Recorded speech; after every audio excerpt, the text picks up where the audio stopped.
Assalamualaikum warahmatullahi wabarakatuh.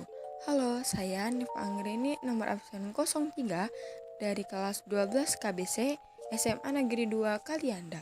Pada kesempatan kali ini saya akan menjelaskan materi tentang teks cerita sejarah. Nah, yang pertama mengenai pengertian teks cerita sejarah. Teks cerita sejarah adalah teks yang menjelaskan dan menceritakan tentang fakta dan kejadian masa lalu yang menjadi latar belakang terjadinya sesuatu yang mempunyai nilai sejarah. Atau definisi lainnya, yaitu teks cerita yang berdasarkan catatan-catatan peristiwa masa lampau dikembangkan berdasarkan bukti-bukti yang ditemukan dan nantinya menjadi teks kenyataan sejarah. Selanjutnya ada ciri-ciri teks cerita sejarah. Yang pertama, disajikan secara kronologis atau urutan peristiwa atau urutan kejadian. Nah, yang kedua, bentuk teksnya cerita ulang atau recount. Yang ketiga, struktur teksnya terdiri dari orientasi, urutan peristiwa, reorientasi. Yang keempat, sering menggunakan konjungsi temporal. Dan yang kelima, isinya berupa fakta. Nah, setelah ciri-ciri teks cerita sejarah, selanjutnya ada struktur teks cerita sejarah. Yang pertama ada orientasi. Pada bagian ini berisi tentang pengenalan atau pembukaan dari teks cerita sejarah. Biasanya berisi mengenai penjelasan singkat dari suatu peristiwa yang diceritakan. Nah, yang kedua yaitu urutan peristiwa atau urutan kejadian. Pada bagian ini berisi mengenai rekaman peristiwa sejarah yang terjadi yang disampaikan menurut urutan kejadian atau waktu dari awal kejadian hingga sampai akhir kejadian tersebut.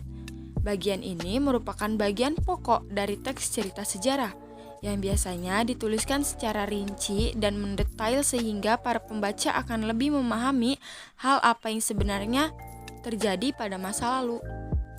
Nah, yang terakhir atau yang ketiga ada reorientasi. Reorientasi merupakan bagian akhir dari teks tersebut. Biasanya, pada bagian ini berisi mengenai komentar pribadi dari si penulis itu sendiri mengenai kejadian yang ditulisnya. Namun, ada juga beberapa teks cerita sejarah yang tidak menambahkan bagian penutup ini.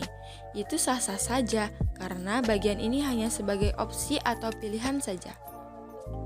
Lalu setelah itu ada fungsi teks cerita sejarah.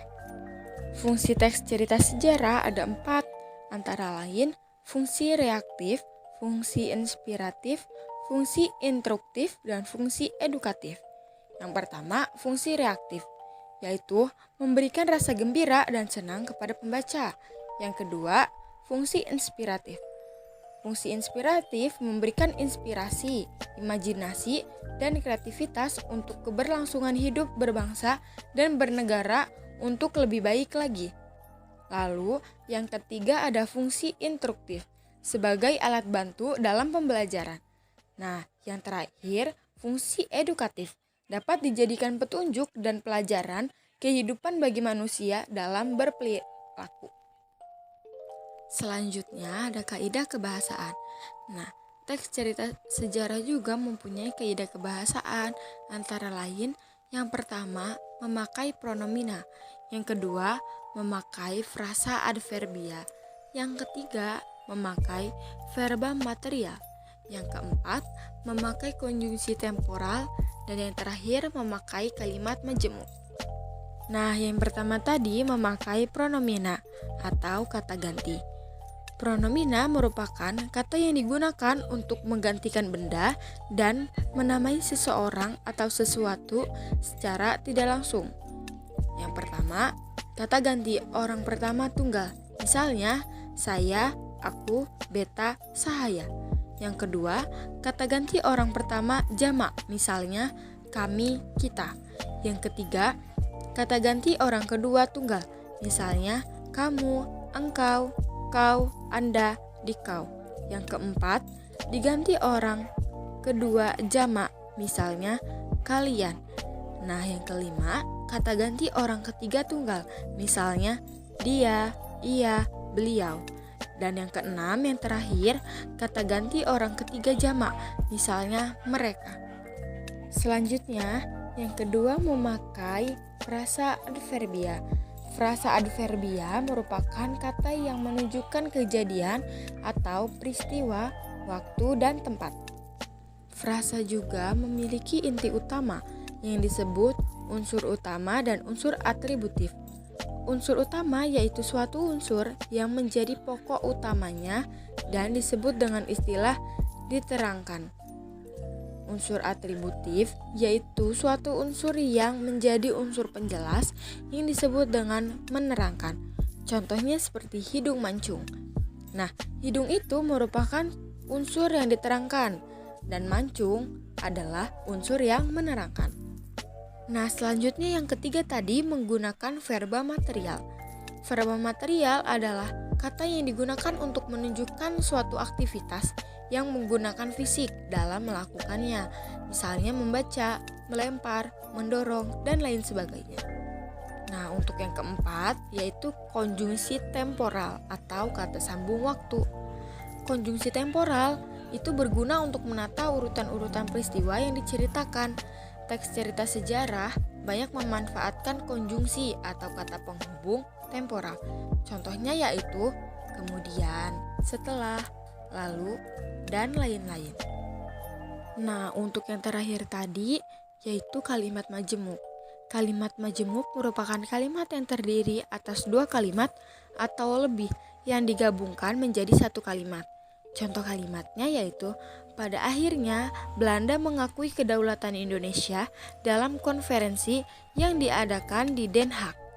Nah, pada akhirnya itu merupakan keterangan, Belanda merupakan subjek, mengakui merupakan predikat, kedaulatan Indonesia sebagai objek, dalam konferensi yang diadakan di Den Haag merupakan keterangan. Nah, selanjutnya ada cara teknik penulisan teks cerita sejarah. Yang pertama, kejadian-kejadian diceritakan dalam urutan kronologis dari awal sampai akhir. Beberapa peristiwa juga perlu diatur menurut urutan kronologis. Selanjutnya, dari sekelompok fakta peristiwa, perlu ada penentuan fakta kausal, penyebab, lalu fakta peristiwa, lalu fakta penyebab. Nah, yang terakhir, bila uraian berupa deskriptif atau naratif, maka perlu ada proses serialisasi, yaitu mengurutkan peristiwa-peristiwa berdasarkan prinsip-prinsip di atas. Selanjutnya ada jenis-jenis teks sejarah, yaitu ada dua, teks sejarah fiksi dan teks sejarah non-fiksi. Yang pertama, teks sejarah fiksi. Teks sejarah fiksi adalah teks yang mengisahkan berbagai kisah tidak nyata di masa lalu dengan inspirasi dari fakta yang ada di lapangan. Sedangkan teks cerita sejarah non-fiksi adalah teks yang mendeskripsikan kejadian faktual yang benar-benar terjadi di masa lampau seperti pada teks biografi, autobiografi, cerita perjalanan, dan catatan sejarah lainnya. Adapun perbedaan sejarah fiksi dengan sejarah non-fiksi. Sejarah fiksi, yang pertama, jalan cerita disusun berdasarkan dunia nyata. Yang kedua, gambaran kehidupan batin seorang tokoh lebih dalam. Yang ketiga, pengembangan karakter tokoh tidak sepenuhnya terungkap. Dan yang terakhir, menyajikan kehidupan sesuai pandangan pengarang. Nah, sedangkan sejarah non-fiksi, yang pertama, tersusun oleh fakta yang objektif. Yang kedua, gambaran kehidupan tokoh ditulis lebih lengkap berdasarkan fakta. Dan yang terakhir, menyajikan kehidupan sesuai data dan fakta. Selanjutnya, macam-macam sejarah fiksi. Yang pertama, yaitu ada novel. Novel adalah karya fiksi prosa yang ditulis secara naratif, umumnya dalam bentuk cerita. Penulisnya disebut novelis. Yang kedua ada cerpen. Cerpen adalah cerita pendek berbentuk prosa naratif fiktif, cenderung padat dan langsung pada tujuannya dibandingkan dengan karya fiksi lainnya yang umumnya lumayan panjang. Yang ketiga yaitu ada legenda. Legenda adalah cerita prosa rakyat yang dianggap oleh sebagian orang merupakan sesuatu yang benar-benar terjadi. Nah, yang keempat ada roman. Roman adalah jenis karya sastra berbentuk prosa yang melukiskan perbuatan pelakunya menurut watak dan jiwa masing-masing. Roman bisa juga disebut kisah percintaan.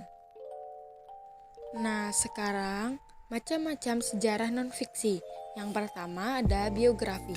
Biografi adalah keterangan kehidupan seseorang yang ditulis oleh orang lain. Yang kedua ada autobiografi. Autobiografi adalah kisah atau keterangan hidup yang ditulis oleh orang itu sendiri. Nah, yang ketiga, cerita perjalanan. Cerita perjalanan adalah teks yang menceritakan tentang perjalanan.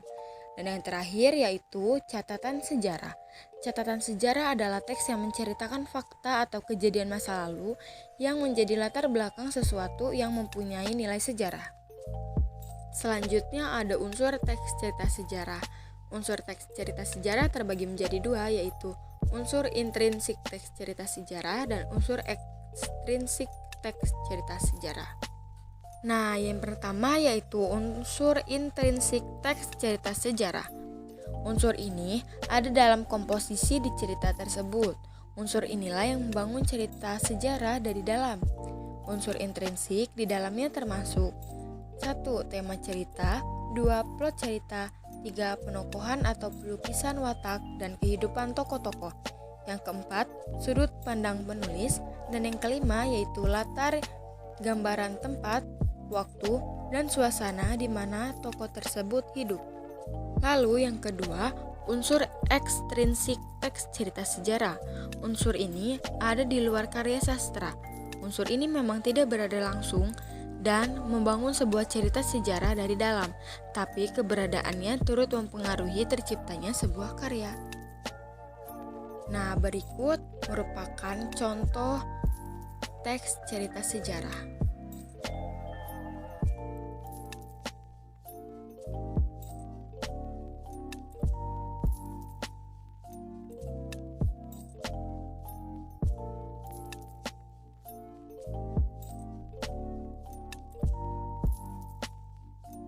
Cukup sekian, terima kasih. Wassalamualaikum warahmatullahi wabarakatuh.